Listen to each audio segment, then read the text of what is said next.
Hello everyone, welcome to sqadia.com. My name is Dr. Saima Mushtaq, and in this lecture we will talk about genitourinary problems. We divided our lecture genitourinary problems into 5 sections.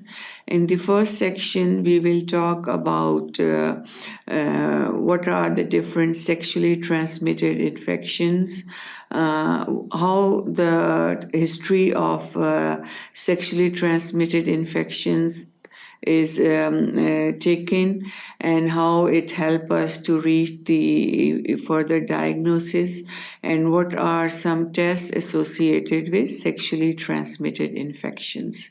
Then in the second section, we will talk about different infections which leads to vaginal discharge, and these include bacterial vaginosis, candidiasis, and trichomoniasis.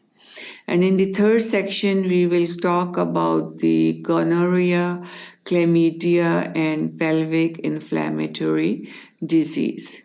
In the fourth section of our lecture topic, genitourinary problems, we will talk about some viral sexually transmitted infections and how they present, in which we will talk about genital herpes, genital warts, and HIV, which is human immunodeficiency virus. And in the final section, we will talk about syphilis, in which we will talk about some complications of the syphilis, how it is classified, how it presents, and what are the treatments available for the syphilis. So these are all the sections we will talk in the lecture genitourinary problems. Hopefully you are interested to learn more about these problems. So keep watching sqadia.com.